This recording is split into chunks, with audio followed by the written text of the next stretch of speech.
One way that we think about civil resistance, or one way to think about civil resistance, nonviolent conflict, is that people in nonviolent conflict are engaged in a contest, in a competition. Similar in some way, metaphoric way, for perhaps even a sports competition or a political competition or a business competition. They're engaged in a contest. And in this contest, both sides have various tactics that they can do, various actions that they can take. Movements can take actions to try to improve their own positions. They can try to recruit people. They can try to craft a message that appeals to lots of people. They can attempt to increase material resources.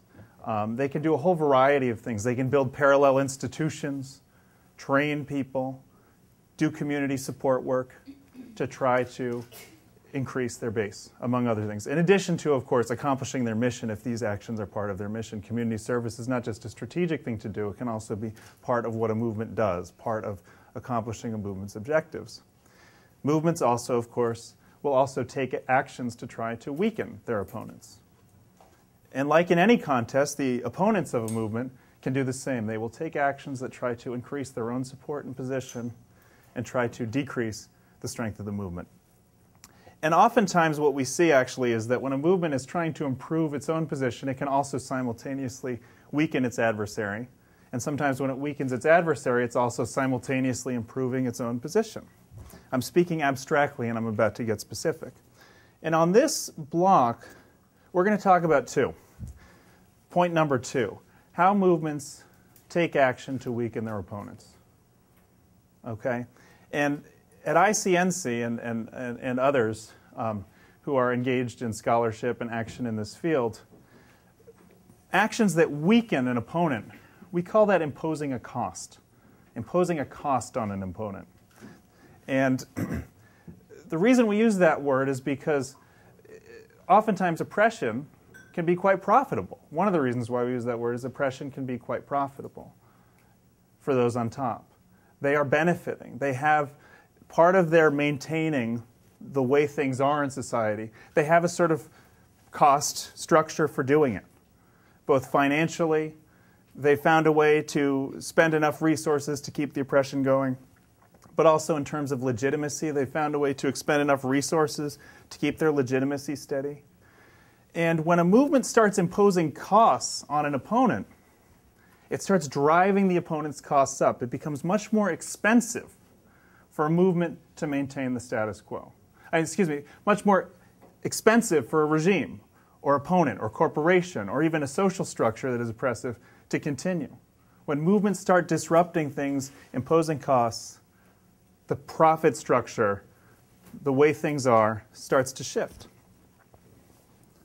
And so Jack and I, here's a definition of a cost. It's a specific expense or penalty that a movement can impose on its opponent or an opponent can impose on a movement. Sometimes costs, such as economic costs, can even be calculated. We would like to impose a fall in revenues of 20% on this particular enterprise. And sometimes a cost is not economic. It could be a legitimacy cost. We would like to decrease the legitimacy of this regime or this opponent. It can be more difficult to calculate a legitimacy cost. You could use public polling, for example. It's not as accurate, for example, or precise as imposing an economic cost, but every bit as important, if not more so. Now, in addition, we're going to talk about risks, because every time a movement takes a tactic, even a smart and brilliant tactic, to impose a cost, it's also taking a risk. Think about it, whether in sports, whether in business. Every time a new action is taken, there's always some risk inherent in that action.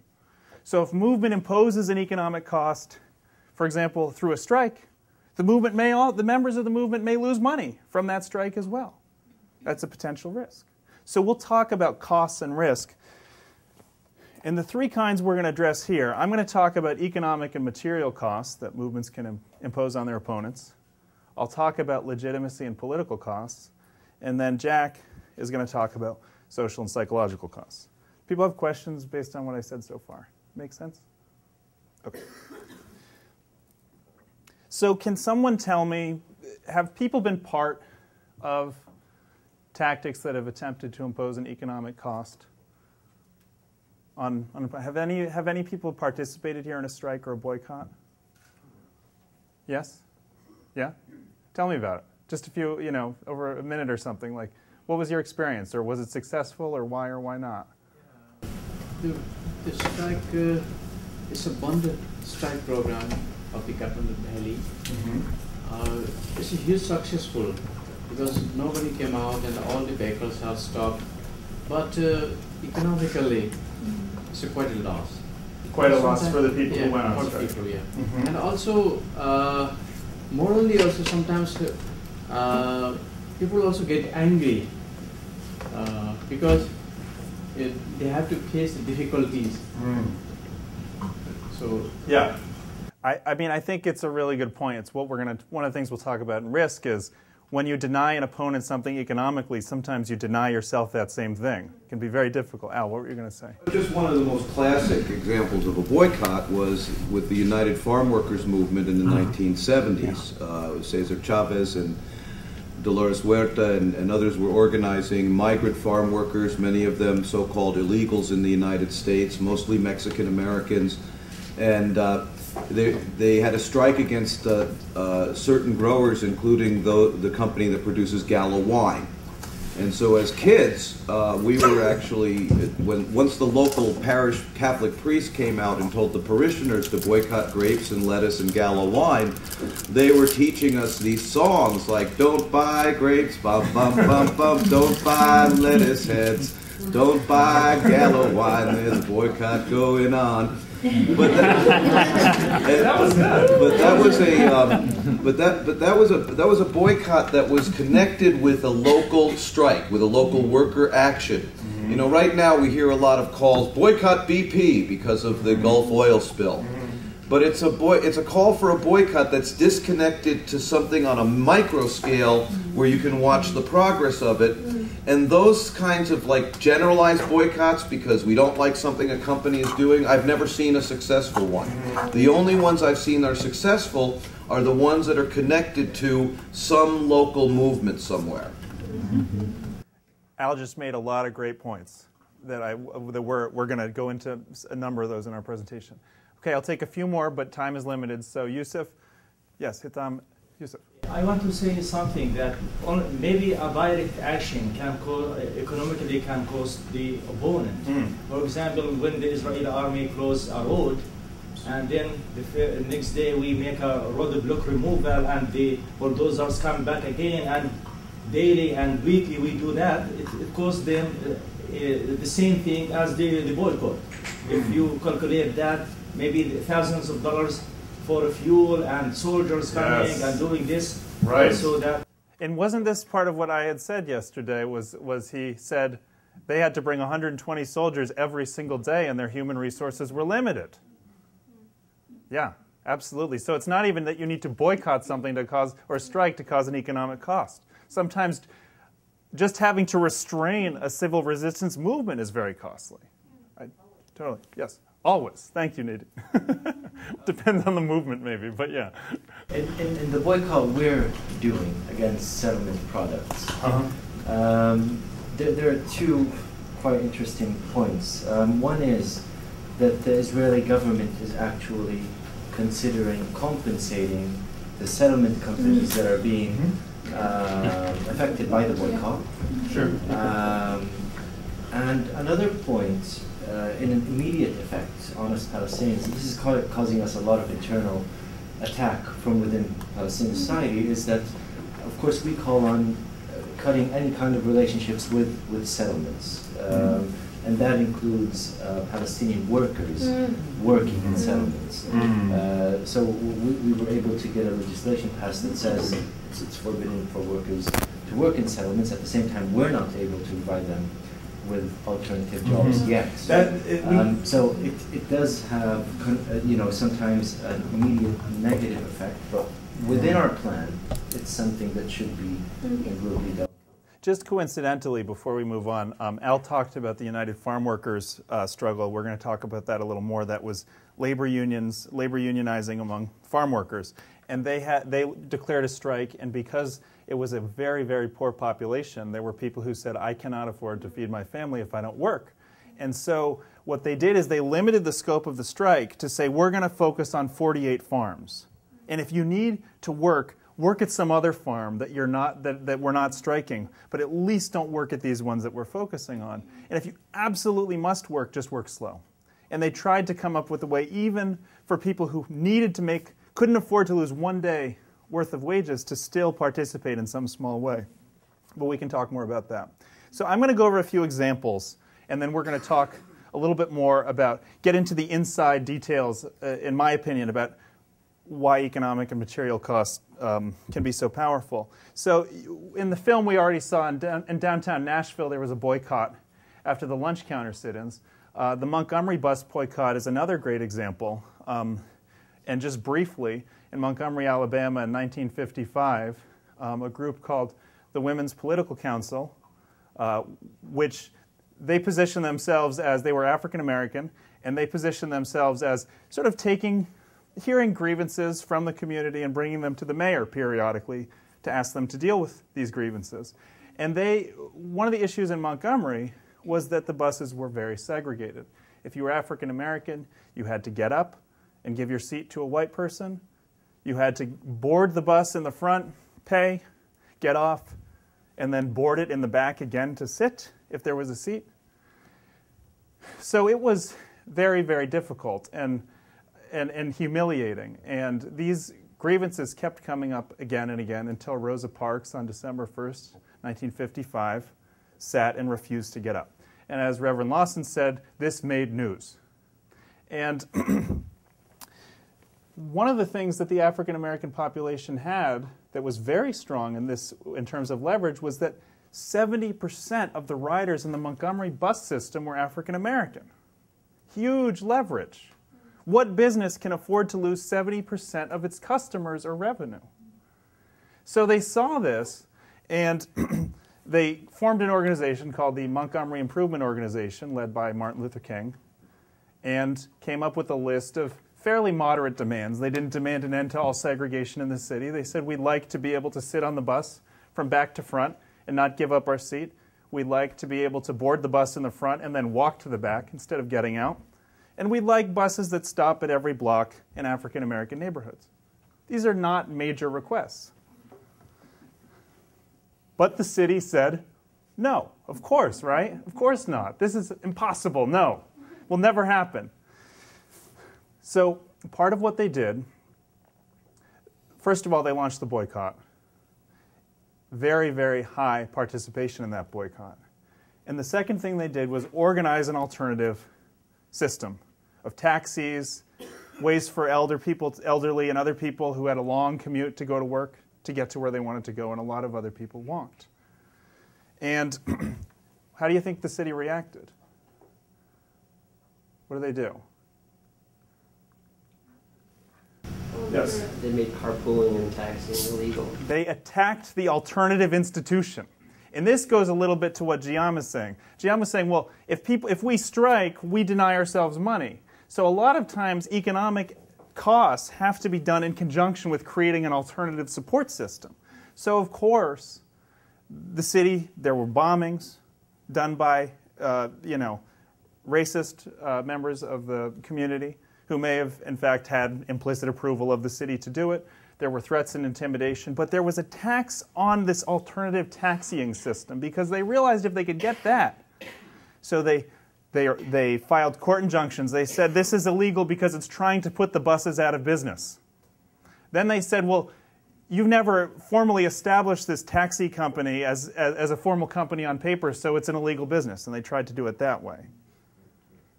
Ultimately, they were successful, in part because their pressure generated a lot of attention, generated a lot of losses on the busing association, and ultimately it was actually a U.S. Supreme Court decision that said Montgomery had to change its policies. Whether that Supreme Court decision would have been different without over a year's worth of pressure, I think we can all guess. But that's one example. Port Elizabeth boycott is another fantastic example. For those of you who have seen A Force More Powerful, the man who created it, who started it, Jack, he had said that he felt like the struggle was confined to the South African townships. That the struggle was always going on in the townships and it wasn't felt as much by the white population. So how was he going to reach the white population? Through economics. So in Port Elizabeth, 30% of revenues at stores owned by white people around the townships were from black South African customers. And so he called the boycott. There was great success in terms of participation. And 5 days later, how do you think the regime reacted? What did they do? They really got scared. What do you think they did?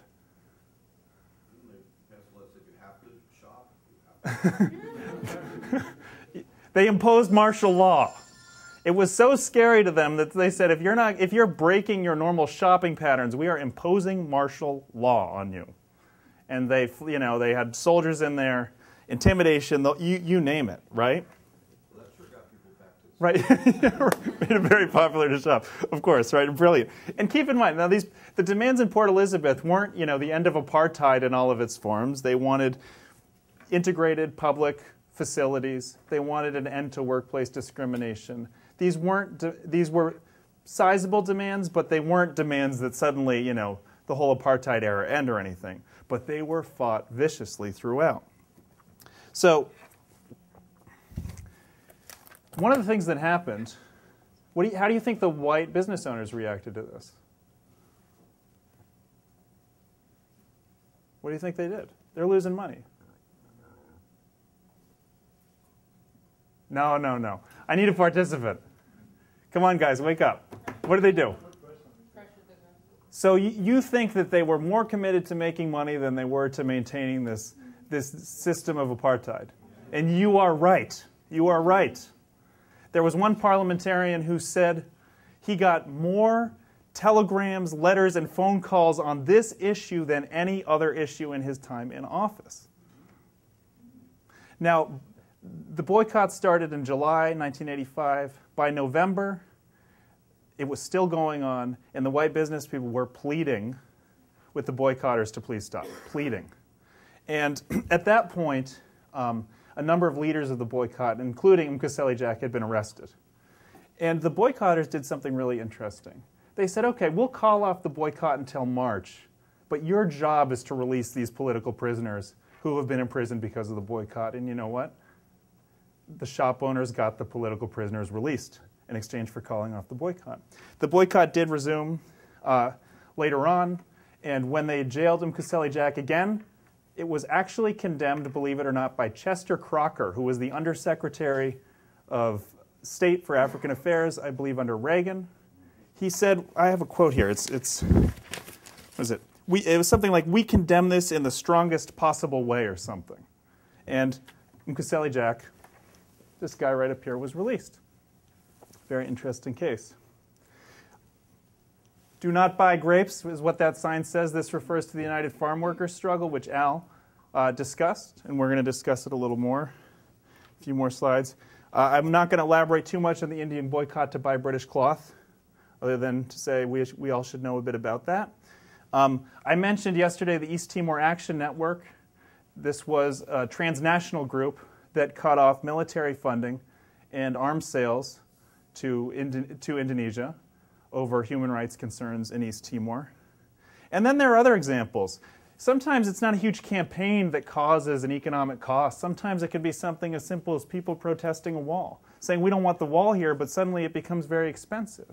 It could be something as simple as the No March. Do people remember that example yesterday of students gathering? It's expensive for the city. The city doesn't want to spend tons of overtime on police who just sit there, right? Even things as simple as stickers and graffiti. How much does it cost to do this on a wall with a sticker? Or do a little stencil and a little graffiti, which has been done in many struggles. How much does that cost? A movement. Pennies. How much does it cost an opponent to deal with that? Think about the cost ratio. Say it takes 5 cents to put a sticker or graffiti up and $5 to remove it. Think of the cost ratio, 1 to 100. That's pretty amazing.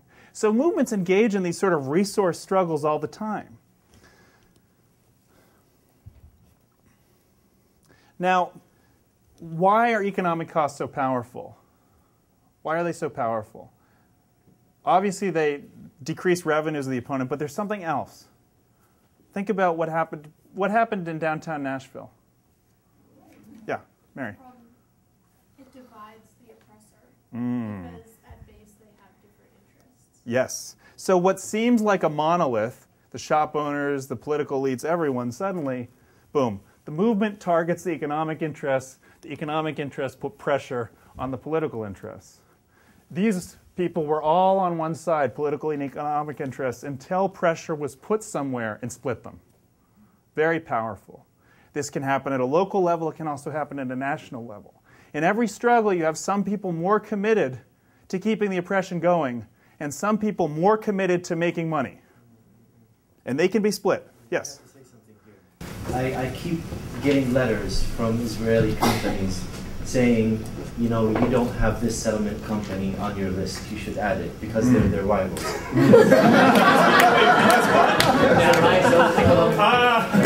you know, it constantly happens. Every day I get tons of faxes saying, you know, great, but you don't have this company. Tell Israelis. That's great. So one of the other issues, and I only have like 15 minutes left, 10, 15 minutes, so I've got to start rushing, is just target selection. One of the issues with when you do economic costs is selecting a target. So does anyone have any ideas about how to think about that? And if not, I'll proceed. But has anyone had any insight? When you look at a corporation, for example, Nadine, there's so many potential places. Any thoughts or ideas, people who have grappled with this issue? I like the term culling, which is like what a pack of lions will do to a herd of zebras. You look for the slow zebra, and you take that one out first, and then you go after the next slowest, and because those are the easiest to eat, right? Yeah. Yep. Yes. I think it might be related to this issue with the present Eritrean government obliges all the diaspora people to pay 2% of their income. Anyone who couldn't pay this 2% has no right in Eritrea to, for example, to get birth certificate, academic papers, and so on and so on. So what we tried to do last, one of our activities was to campaign not to pay this 2% to the government.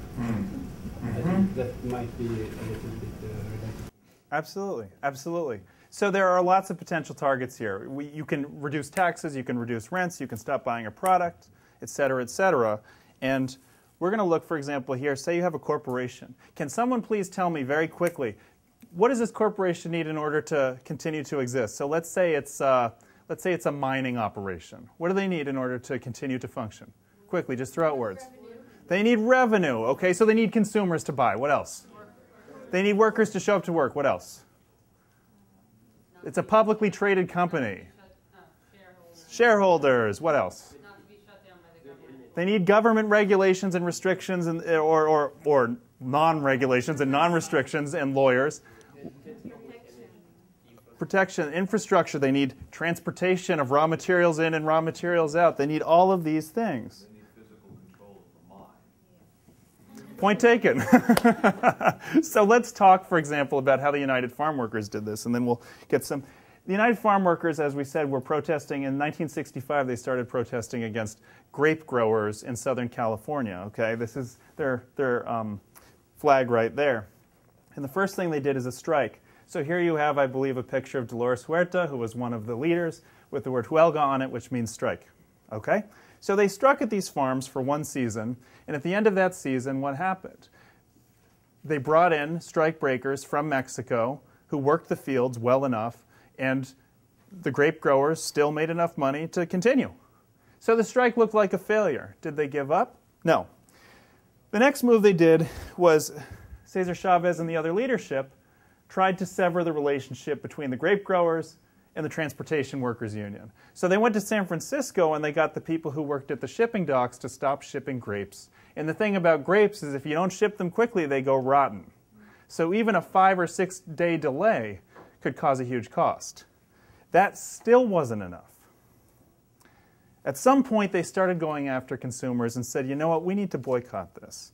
They had a brilliant strategy, which I don't have time to go into now, but that strategy involved making the grape issue and the farm workers issue something that was felt across the country in places such as even Boston and Baltimore and New York, and something that bridged the social distance between the Mexicans and Latinos, and Mexicans and Filipinos, who were really the core of that movement, and even white consumers who were purchasing in these cities. And I can go into more detail about that with some of you at lunch if you're interested in hearing about it. Now, how did the corporations respond? Well, one of the things they did was Richard Nixon started shipping more grapes to Vietnam. And Ronald Reagan said that, called them awful names and tried to break their union. He was governor of California at that point, a prelude of things to come. They continued with pressure and started boycotting stores that were selling grapes. And then they started, some people started going to food distribution centers and blocking there.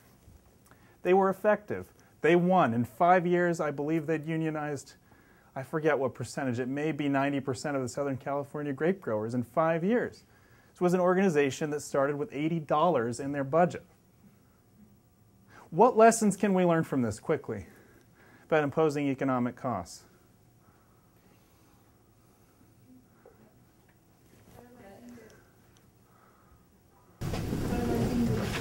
Pardon? Paralyzing the opponent. Paralyzing the opponent. Sure, how'd they do it?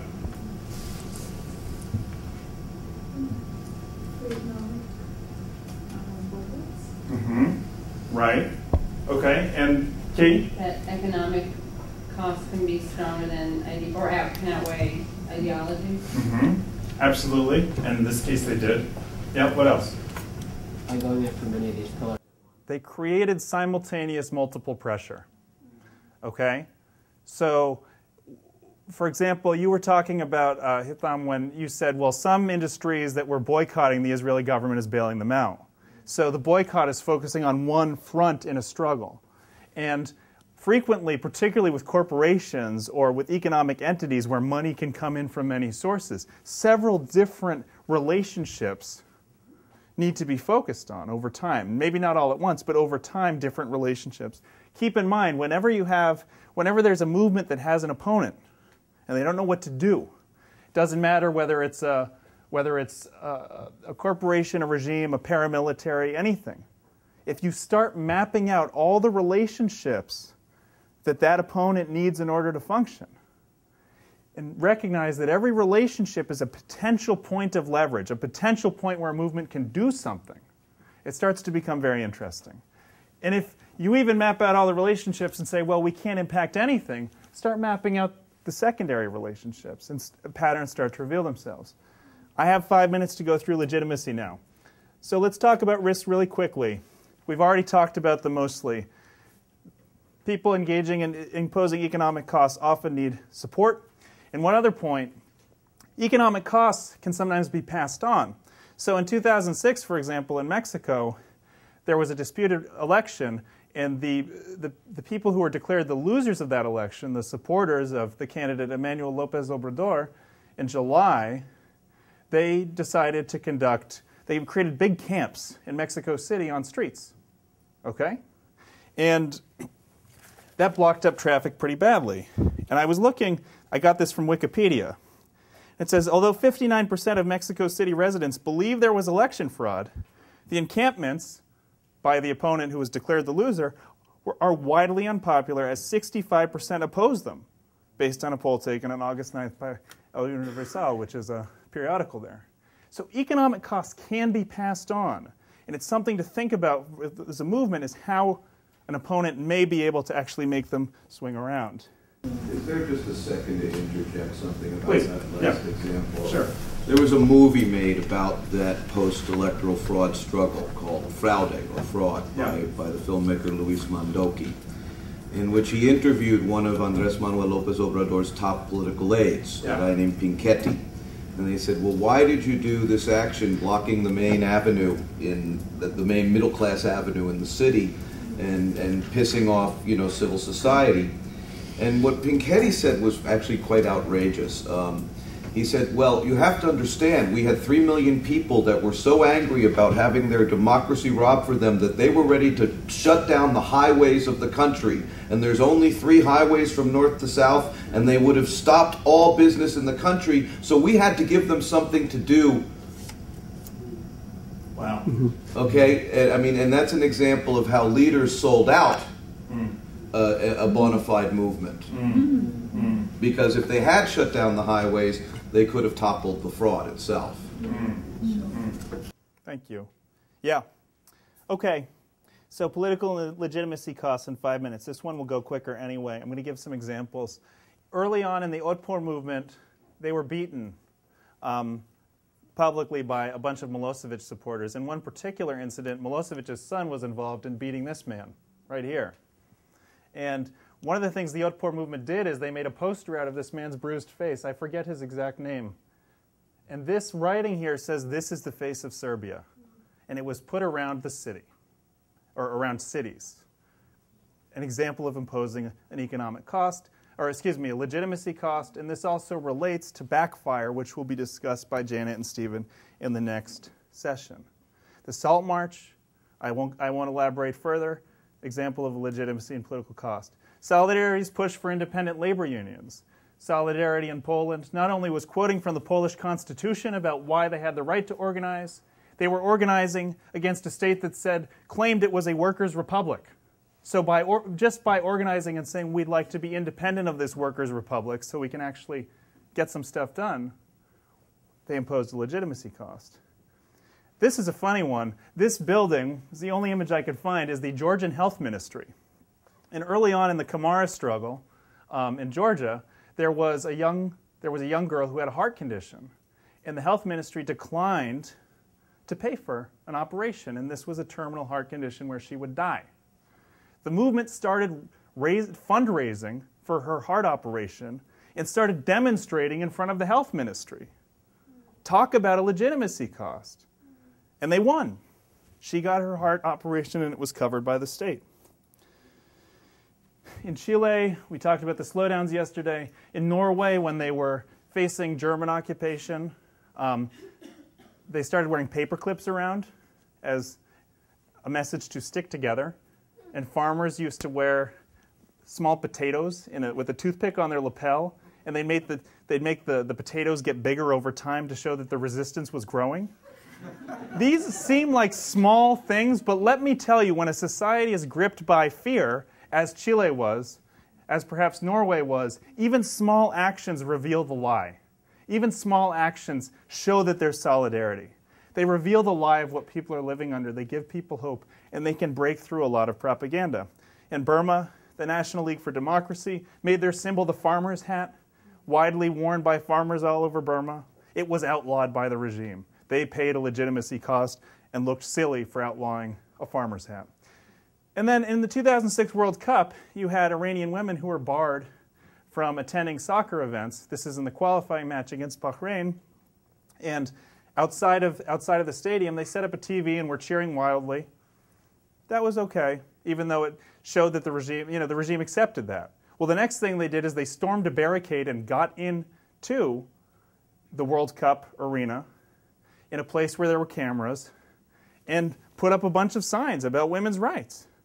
And the regime did not arrest them because they would have had to do it in front of the camera. It would have gone against a popular belief that this is World Cup, this is about national pride, everyone should participate.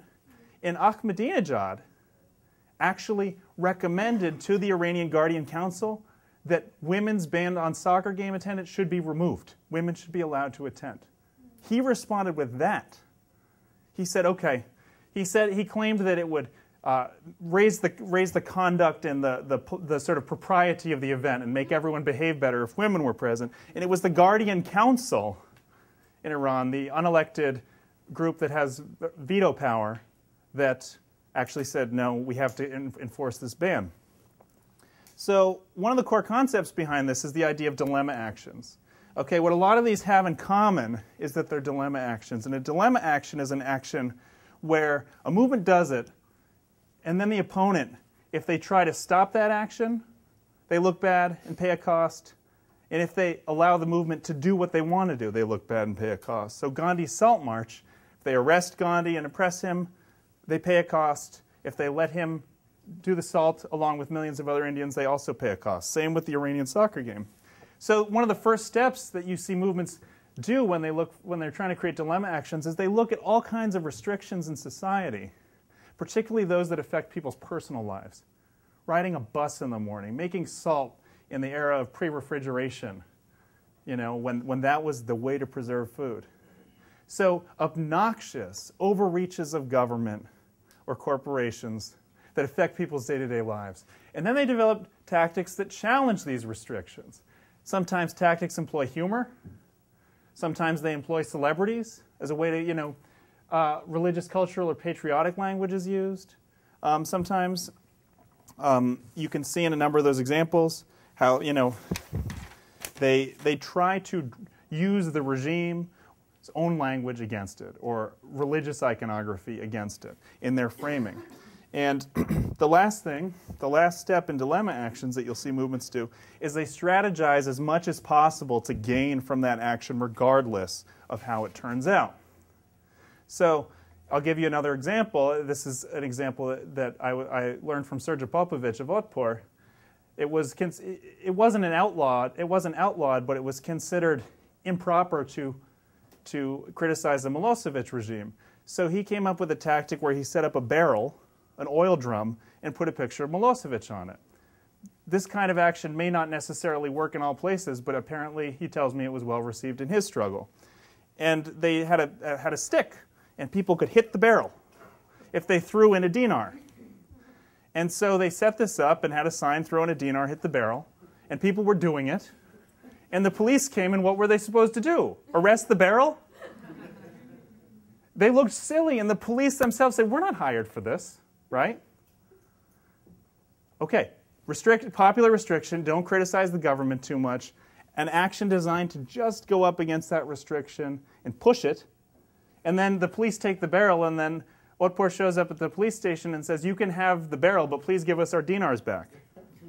It's a very simple way to capitalize on this, this sort of post-production, how to maximize the impact of a tactic. The last thing I'm going to hit on is when repression happens, I don't even have time to go through all this, is simply to think about how to make it backfire. And Stephen and Janet will talk a lot about this, but there are 5 principles that were outlined by a man named Brian Martin, who's at the University of Wollongong in Australia, about backfiring. And the first is that when repression happens, reveal it. Because the first thing the regime will do is, or opponent will do, is say it didn't happen, cover it up. The second thing they'll do is they'll attempt to say, well, that person was really, they were an awful person, etc. They'll try to devalue the target of the repression. And it's a movement's job to say, no, this was a good person. This was a person just like you or me. This could happen to everyone. Then they'll try to say, well, it was just a few bad police or other people who did this action. So we'll take care of them. And it's a movement's job to say, actually, this is something larger than just, as we say in English, a few bad apples. This was something much bigger than that. The fourth, they'll assign a commission to deal with it, or a court case, where that issue can get dragged out and ultimately die. And at that point, a movement takes its cause and tries to win, as we say, in the court of public opinion. Sure, use the institutional channels, but also move beyond the institutional channels. Keep the pressure on. Don't think that justice will be done just by that. And the fifth in making repression backfire is standing up to intimidation and bribes. Now, the risks of imposing legitimacy, I have one slide that sort of represents it. Every time you attempt to impose risks, legitimacy costs, you're also defining your movement. And one of the things that can happen when you try to define your movement is that the message can get pretty blurry if you're not careful. So look at this, for example, demonstration. What do we have? What are the issues here? We have end the war now, jobs and education, something about Palestine, ending the occupation, something in the back about capitalism and equality. I think there's something about, I think that's for a socialist organization with the picture of Che there. Okay? So when you're challenging the legitimacy, it's really, you've got to have your message straight. Here's another one. I mean, this sign while I may support all these things, full rights for lesbian, gay, bisexual, transgender people, immigrants, women, and all stop the war in Iraq. And then you also down here have a global warming sign. And the last one, and this one is my favorite, these are from websites. This is from, I think, a G20 protest in Melbourne. What's the message? The nuclear reactor, dead? I'm not sure. So I'm going to stop there, and we'll take your questions afterwards. Thank you. One of the things we're doing with this session is to engage in development of content for future products that contain content, which is what we're about as an organization. And it struck us a couple of years ago that relative to other topics and issues related to civil resistance, two areas of understanding that were relatively under-researched and under-explained were the economics of civil resistance and the psychology of civil resistance. So to some extent, Hardy and I are using this session with you in order to offer to you a challenge going forward from FSI to think about these two subjects and to provide us with your reactions and your impressions, both on the economics of civil resistance as well as the social psychology of civil resistance. There is no single good book on either of these subjects. There are lots of books on anti-occupation struggles and anti-authoritarian struggles and aspects of anti-authoritarian struggles, on various kinds of social movements, either narratively or analytically. But there isn't a good book on the economics of civil resistance. And there are a few different resources with respect to the psychology of building movements. But this is something that's important to say in and of itself, and that is that this subject has not been cooked and bottled. It never will be. It is still expanding intellectually and historically. And this subject needs more intellectual and educational participants, but the best kind of individual who can participate in the building out of the understanding is also someone who's done it.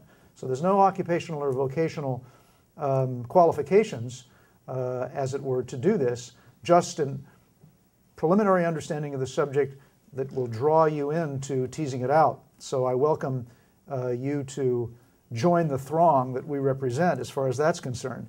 One of the things we're also doing in this session is to give you yet another set of analytical tools with which you can understand the larger phenomenon.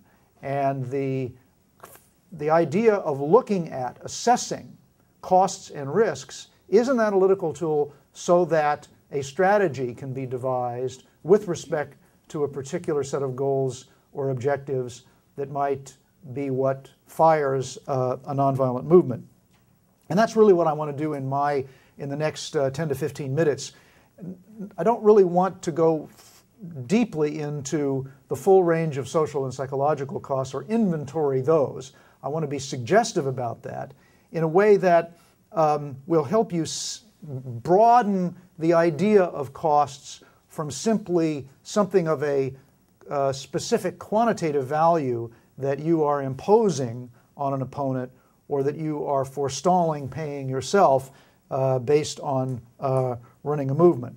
And there are two kinds of costs I want to begin with. Costs that are carried by the people for having the system they dislike and not doing anything about it. Helping to quantify and define those costs is what every movement actually does by saying, you may not know it, but this is really the true cost of what the present system is. They want you to ignore this, but we're not going to let you ignore that. And then there are also costs that are carried by the system, the existing system, that are passed on to people as taxpayers or simply because they happen to live in the country. Sorry, Jack, it's on my computer. Oh, sorry. Yeah. Press the space bar. Oh, right down here? Yeah. Okay, great. So costs that are carried by an existing system that helped define the oppression. Again, this is not how to impose costs on an opponent, it's how to assess costs and remind people who you have to mobilize for the movement that this is a way to think about the oppression they face. The cost of corruption. A little bit is being stolen from everyone in the society when the top people rake their share off the top. Poor services by an incompetent regime. There's no such thing as an oppressive system that on some level isn't incompetent.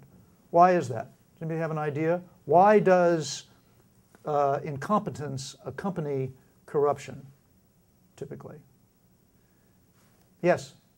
Because the government isn't trying to serve the people, they're just using it as a means of continuing their... That's one reason. Is there another reason? Cronyism, yes. The president's brother gets a job that he's not qualified to hold. We had a president of the United States. We had a president of the United States who appointed as the head of the Federal Emergency Management System a man who had run a horse breeding company. But yes, and preferred treatment. You know, if you're a member of our party, we'll get you a little bit better a deal. That's not only unfairness, it's also inefficiency in terms of running the country. There also are costs that those who lead a movement can remind everyone in the country they are going to, not only are they going to pay, but their children in the future will pay these costs, and they may get bigger. The next generation is carrying these costs. There's also the question, and this is usually very, very resonant and appeals on a psychological level to lots of prospective members in a movement, there's the question of the reputation of the nation. Is this who we are? Do we really, I mean, you know, is this the best we can do by having a country with a reputation for inefficiency, incompetence, and corruption? What is it doing for us? We're better than these people. This is often an emotional feeling that develops among people who then decide to join a movement. They think, if I don't do anything, that we're stuck with these jerks, you know, who are running this country. Which really gets us to the psychological costs that can be imposed on defenders of a system. Three very simple ones. When you deny, by the actions you take, full control of the system through the disruptive action that is represented in the tactics you use, you're making the system's defenders uncertain about their own future. That is a psychological cost that those system defenders are going to pay. Because then they begin to think, well, what's next for me? I don't know.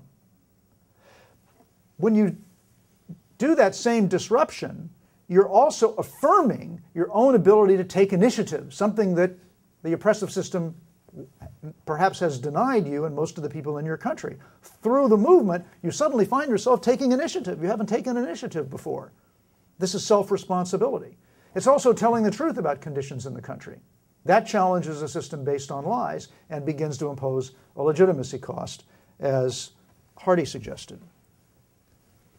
So where does this happen? Where does it become possible to notice that there are psychological costs that we're paying by putting up with the suppression, psychological costs that we can impose upon the defenders of the system, and psychological hope, which is a psychological condition, that we can derive from the actions that we are taking. It happens in people's minds. It happens in people's minds. Understanding the mind of a movement and the mind, in a sense, of the country, where the country's consciousness is at with respect to its understanding of itself as a society, is something that should be examined. Martin Luther King Jr. said that this man sitting right here, James Lawson, was the mind of the movement. It's very rare today that any person would personally embody the mind of a movement, but a movement should consult itself with respect to what it thinks collectively, and then ask itself from a strategic point of view, how do we change our minds together about what can be done? I think there are two ways in which, there are probably many more ways, but two occur to my mind with respect to how this can be done. And paradoxically, one of the ways that psychological commitment to change can be developed is through language, through words. I call this the ideational invitation. The content of the ideas that you present to people about what should be changed resonate with their values, resonate with what they honestly feel about the conditions they face. And that can actually activate an identification, a personal identification with the other, because they realize, well, my family is suffering from this. If I don't do anything, my children will suffer from this. There's posterity, there's what it means to have a nation, which is this summoning of what my purpose is beyond just myself. That's materially different and psychologically different from the more instrumental manipulation that all oppressive governments are engaged in doing all the time. If you're appealing to someone to identify with something that is larger, that's based in an idea that they accept, you're calling upon, I would submit, a higher order of commitment than the regime is calling upon, which is basically saying, we're giving you a chicken in every pot. We're doing X, Y, and Z for you. Don't endanger or jeopardize that. They're trying to make you afraid of losing what you already have instead of appealing to an aspiration for something much greater. And that something which is much greater may not even be material. It may be something which is not material. Inklings of this have been seen in movements in the past. Sometimes it's been fully expressed. Rarely has it been understood that this was the kind of response, the social psychological response of an entire people or of a good portion of a people based on the actions of a movement. The Mothers of the Disappeared in Argentina, among the very first open, visible, physical, nonviolent resistors to the junta in Argentina in 1970, were very disturbed because one of the tactics of repression was disappearing people. The Ford Fairlanes would come and pull up in front of your house. Armed guys would come in. They would kidnap your son or your daughter. You'd never see your son and your daughter again. Later, they'd drop them out of helicopters on the edge of the city or do other, even worse things to them. And so the individual statement of why the mothers were there was intuitively brilliant when they said, we are the mothers of the disappeared, and we have come to ask our government, where are our children?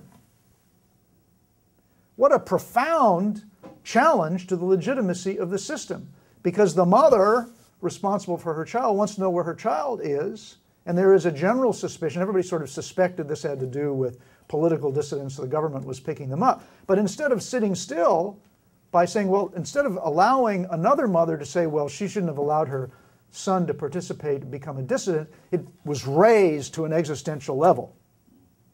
The mother wanted to know, where is my child? If the government can't tell me where my child is, the police aren't doing their work. They even sort of pretended, they said, well, they should investigate these disappearances, even though they knew that the government itself was doing the disappearances. A profound challenge and a presumptive imposition of a legitimacy cost on the regime, but also a great psychological effect on people saying, these mothers should be doing that. You know, they have a right to be out there.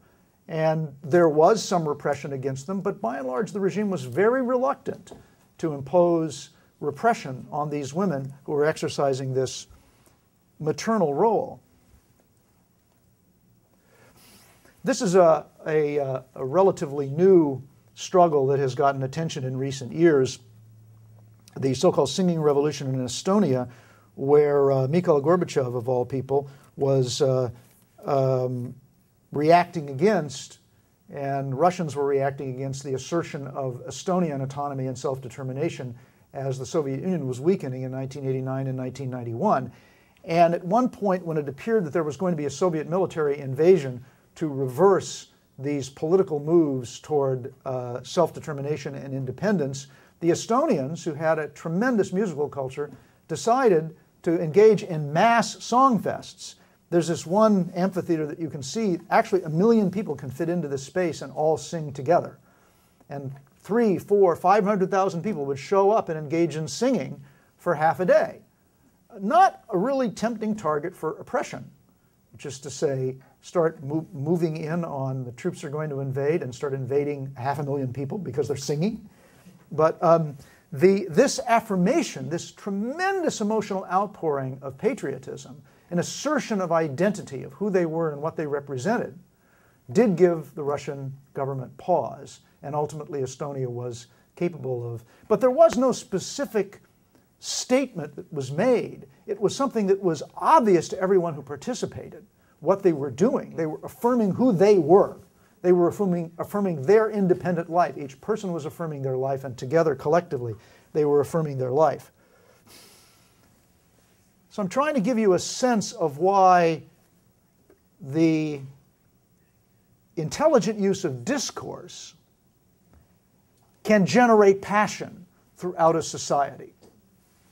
And one way in which the individual strategist for a movement or a campaign can think in these terms is to think of all of the content that is embedded in all of the things that they're saying to potential people who can be mobilized into a movement as contained in a single proposition. If there were a single proposition, if you had only a sentence with which to use to mobilize people, what would be the ideas that would be embedded in that sentence? It's what I call the unifying proposition. So a unifying proposition, based on all the ones that I've seen in the cases I've examined, define the reasons why people should act. Why are we doing this? Provides the basic statement of the cause. It's really easy to understand. Anybody can repeat it. All good political leadership, by the way, in my judgment, is about explaining predicaments to people so that a year later, the person in the street, their explanation repeats, it mirrors, it actually is, it echoes what the leader has said. It's not going to echo what the leader says unless it makes sense to the person who's repeating it. It explains also why action is urgent now, why everybody has to participate. It's really the core rationale for change. What it isn't is an opposition political platform, like all those different signs in that emblem from Hart. Let's do all these things at the exact same time. Let's do 45 different things at the same time. This is why we're going to get very excited about this. We'll get this person excited about that and this person excited about that. That takes too long.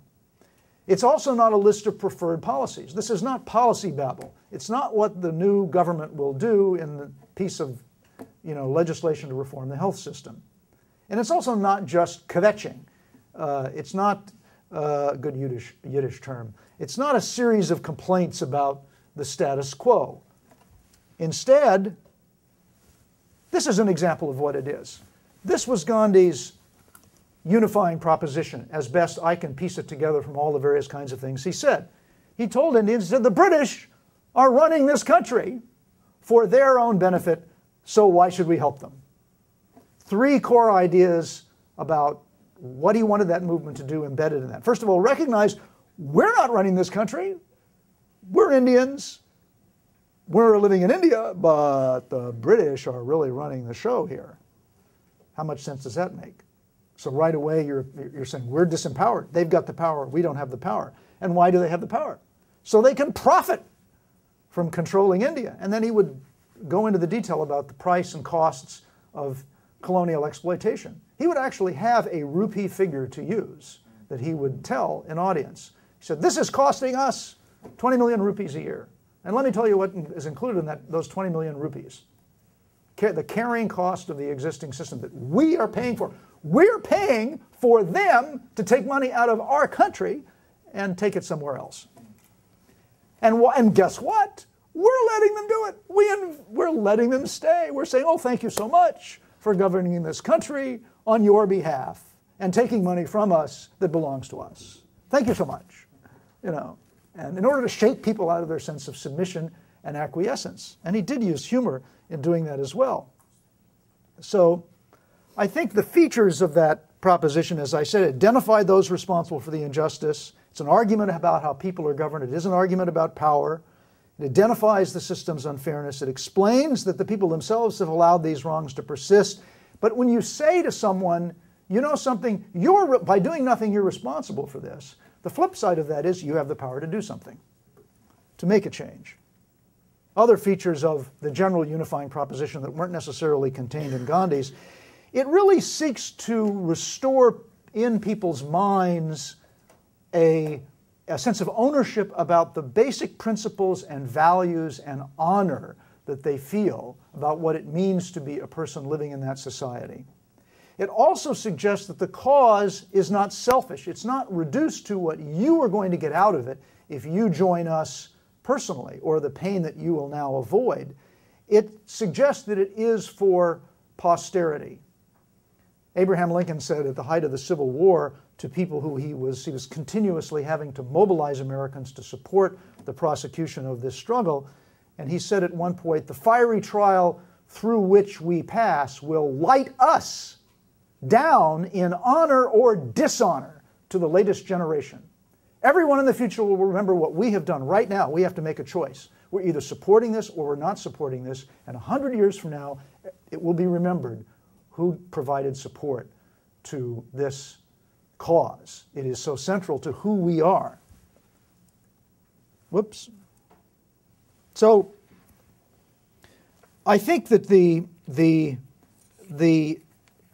psychology of civil resistance is, of course, not so much psychology as it is what one might call it the arc in the development of the understanding of the cause by the people themselves. The task of leadership is to share a proposition with people about why they should join, and to do that in a way that people feel, this belongs to me. This cause is my property. This is my future that is on the line. It's not simply that I'm believing these propositions and signing on the dotted line and willing to go out and take all these risks and engage in these actions and these self-sacrifice. They are identifying with something that is larger for themselves, and that, of course, means that movements can and do supply meaning to those who participate, to those who are part of something that makes history. So Hardy and I will take any questions or contradictions or whatever. A contradiction from Masha.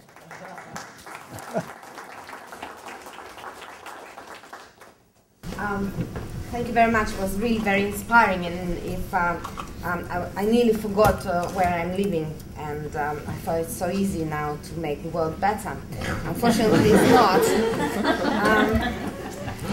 What I want to, being like a devil's advocate here, what you were saying, which is, I mean, I don't want to argue about what you were saying. It's really true. I mean, it's good to delegitimize the regime. It's true to show that what they're doing is like costing us a lot. It's good to tell them the truth, etc. But probably what we forget, or I had the impression that all those, actions that resulted in something, or that can result in something, they are dealing with those activists that are really good and smart themselves, are dealing with the very stupid governments that are not smart. Unfortunately, we have many that are bad but smart. And first of all, I mean, my government is great in delegitimizing the opposition, and probably it's not the only one in the world. And who will win the battle when many of the governments do control the mainstream media? It's a big question mark. So you can, as for the costs, it's also very good when we're talking about very poor countries suffering from deep economic crisis and famine. But what about Russia, China, or whatever, the countries that, especially in the last 10 years, have shown dramatic economic growth? What truth are you going to tell the population about the poor economic situation? Yes, they are corrupt, but still, even with all the corruption, even with all the money that they've stolen, still generally with all the oil prices, gas prices, metal prices that were really high, the people were living better. And how would you go and confront the population and say, let's fight, when the figures, even if you release the real ones, will show that with all the corruption, the people in my country do believe and know that they are corrupt. But I said, yes, they steal. But what remains is enough for us to live much better than we used to live under the so-called democratic or whatsoever government of the 90s. So, first of all, this is this economic growth that may not sell the corruption or something when it's not that bad economically, when the bad regime is enjoying the economic growth. Secondly, you can tell that they are bad, but they are also, if they are smart enough, like my government, they are also doing well in telling how bad and not legitimate are the guys from the opposition. it's good to block the roads. Recently, Russian government have voted, because we have the parliament that is voting whatsoever. We have 5 people. Everyone else is on holidays, enjoying, nice whatever islands, tropical islands. And the 5 poor people with all the cards. Everyone has like, I don't know what, dozens of voting cards for everyone. Is voting for everyone, and they are running on the roads and voting. You don't even need everyone present to vote. And it's even filmed, etc. So the parliament just voted that blocking the road is illegal now. So now what?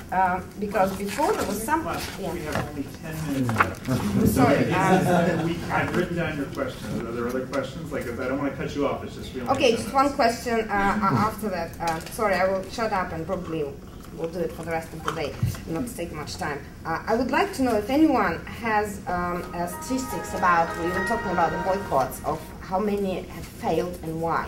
Because I've heard from an interesting thing that, for example, the boycotts against the corporations do not work. I would like to know why they do work on local level and don't work on the big level. Sorry, shut up. I was actually going to respond to your questions, and I think the greatest victory of your government is that you, a potential dissident, are saying what they want a dissident to believe, which is that economic growth is the monolith. As long as the economy's good, there's no reason to fight, which is ridiculous. Welfare is not uniquely defined by how big your television is. That these countries like Russia and like China, that is the social contract they've created. And they rely on their citizens believing that in order to maintain their power. And another thing that they want you to believe, that you're saying, is that this is monolithic and unchangeable. And saying, oh, well, there's only 5 people out in the street, so the parliament, they illegalized it. And so what I'm just saying is that what you're saying is legitimized by negative experience you're having, but it's also a sign that your government is winning and that they don't have to have control over that. You don't convince me. I mean, I know what I'm telling you. How do we sell it to the people? I mean, yes, they're winning in many senses. And when I say that, Nicola?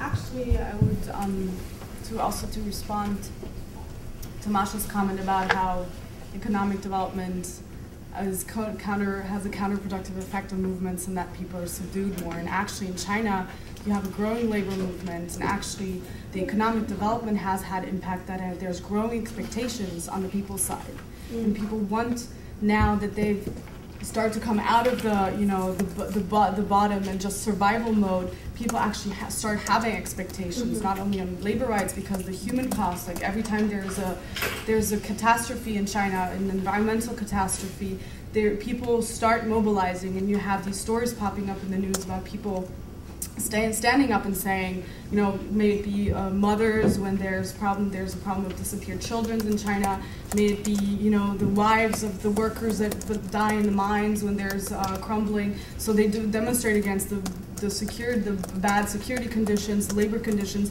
and it's actually the other way around. It's actually that now that the economic developments has an effect that people have growing expectations, and may it be because they want to have access to the TV and they want to have access to the car, but they realize that things have to change in order for them to have access to that. 2 fingers, Victoria? To some extent, Masha may be right that even in China, the regime has been winning. I used to be more optimistic, but I spent a whole semester doing Fulbright in China, and I don't remember how many times I was just literally surrounded by students and professors telling me that, you are such an outsider, you don't understand China, and we are happy. And we literally would have people coming to you, and what do you guys know? We are happy. The problem is that the people who are the most upset, who are workers and peasants, who have no allies among the middle class. They are losers in this whole Beijing model. And then the people who are winners, the middle class, they are very happy. This is the problem. And so when people are happy, you can't mobilize them.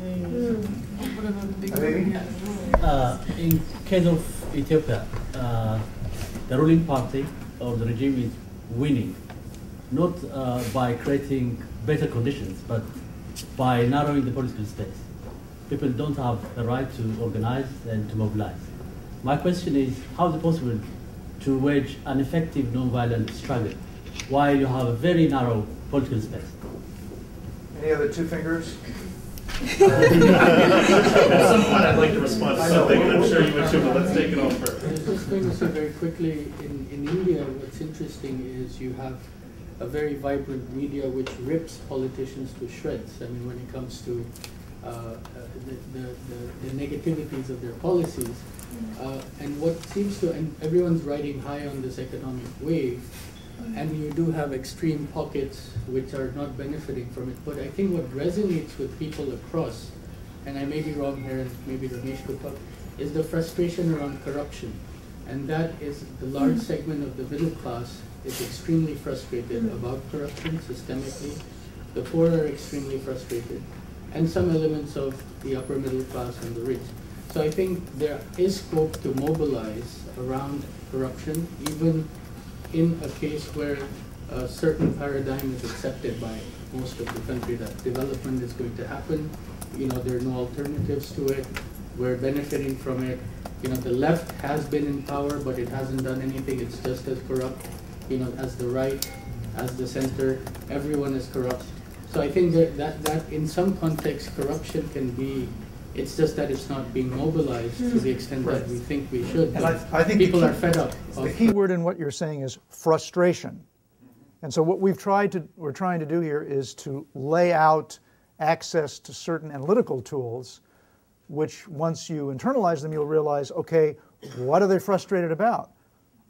Is this something to begin with as we begin to develop if we believe that change is necessary systemically, then we have to work with the existing psychological situation. And Masha's describing factual psychological conditions in Russia, and Victoria has just cited those factual conditions in the Chinese middle class. We have to acknowledge truthfully the situation that we face.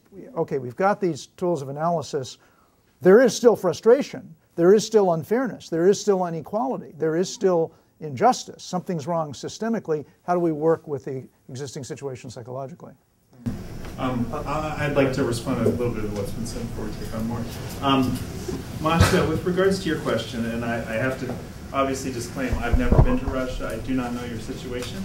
But my understanding, based on what you're saying, is that the Russian regime's legitimacy, or the Russian government's legitimacy, is based on performance, based on economic performance, which is something I've heard similarly from certain Chinese dissidents. It's a performance-based legitimacy. If the regime don't keep pumping out the benefits, even if a lot of those benefits are taken from the top, but if it doesn't appear to be expanding this great economic pie, suddenly it has very little legitimacy. So on the one hand, you've got a timing issue because inevitably we know that there are boom and bust cycles. We know that markets and economies go up and down. So the minute as we say, there's the gravy train, the sort of train of benefits stops sort of distributing to people, there's one potential point. But being a person who, myself, never liking to say, well, conditions are too hard, just wait. Here are some other things. When you think about a macro level, and what I hear from you saying is a lot of macro level stuff, the government's too strong, the national opinion polls are saying this, they control the national media. It's always important to remember that the origin of a lot of struggles is highly local. And so even when there's economic benefits, there's often major distribution issues. And there's often inequality at the local level that is felt by people. It's in some ways it may not even be economic. It may be a women's issue. Women's rights in certain places are really backward, or whatever the issue is. And when you think about the fact that these local issues are part of what gets movements started, then even if it's a small issue, what it does psychologically for people if they're successful in that small issue is it starts to give people hope. And one of the things I've seen in my reading of history is that when people appear to have hope that something new can happen, suddenly all this old discourse about it can never change, don't you see it will never change, suddenly it changes really fast. I look at Tiananmen Square as one example. It's not an example of a successful movement. It didn't achieve its objectives, but suddenly what seemed to be stable suddenly changed really quickly when people finally felt, oh my gosh, we might be able to do something. So I guess I'm saying never underestimate the ability of small actions to ignite that hope in people and suddenly break down that sort of thing that they keep repeating, which is the economy is getting better, let's just not disturb it. I think that's all I'll say for now. We have time for just 15 seconds. One, the great youth tumults and countercultures of the last 50 years came in the United States and Europe at the times of the highest economic growth. At times of high economic growth, the youth have more leisure time, more buying power, and more sudden recognition of just how hollow and shallow material gain and leisure time can be under capitalism. Number two, so that's a crack to be exploited in any country that's going through that. Number two, fight against the Eeyore syndrome, okay? Things might be bad, comrade, in Russia, but do not take on how bad they are in China as a reason. Like, do not ever say the way things are in countries like Russia and China, because they're very different situations. It's heavy enough burden to have Russia over your head. Putting China on top of it is like impossible. And likewise, if you're in China, don't put Russia or the United States on your head. Deal with what's in front of you and forget about the other people's problems elsewhere. Well, I just heard my colleague that said that they have a similar issue in China, so who's putting Does anyone else have a urgent, Richard?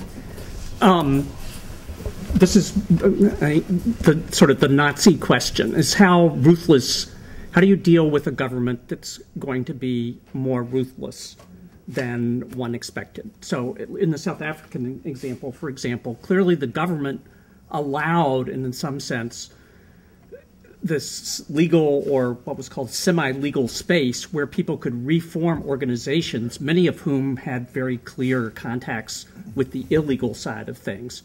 But they weren't prosecuting, they weren't going to the second order connections. They allowed this to continue. And, this comes up a lot when you have these discussions with people about nonviolence and, right. There's apocryphal stories about Gandhi and what he would or wouldn't have done about Hitler and the Germans. Well, but, I think it's this modulating the ruthlessness of the government is a big question. I think we should probably defer that.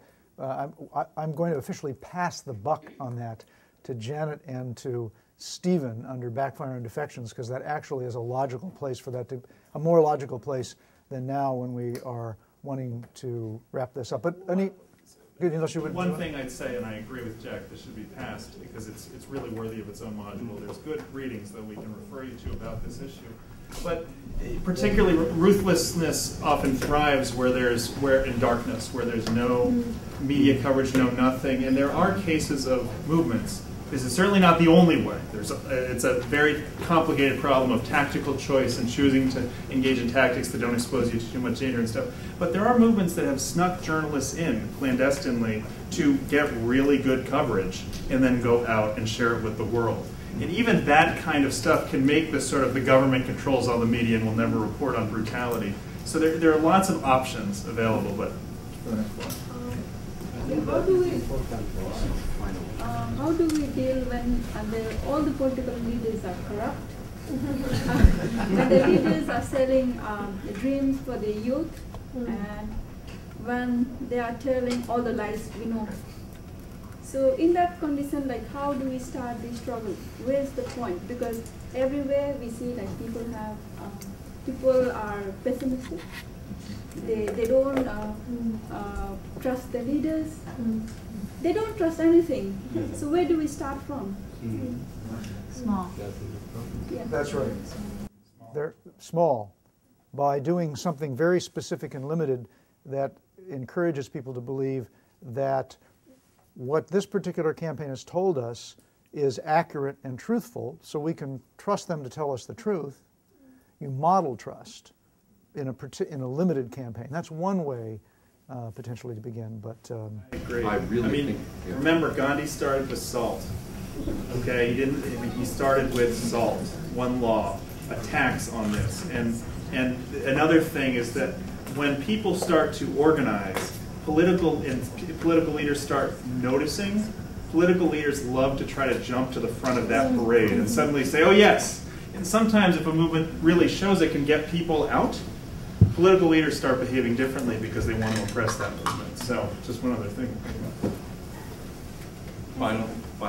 I just want to point out that one of the conversations or the subtext is that we're talking about strategy and tactics here. And so it gets a little difficult when we don't differentiate between the two. And there are specific tools that help us develop a strategy and specific tools that help us pick a tactic within the strategy that speaks to the economic, the psychological, the social costs of the work that we do. And when we can match those things up, when we can be like Gandhi had this perfect chance of boycotting the salt production of salt or boycotting the cloth, he not only integrated culturally significant actions into his overall strategy of getting rid of the British, but on a specific campaign level was able to put specific creative actions in that spoke to people's individual empowerment. And so, if we can make it, that's where you go from small to big, and it might help to sort of differentiate those when we think about it. We need to head to Sophia Gordon. Thank you, Jack and Marty.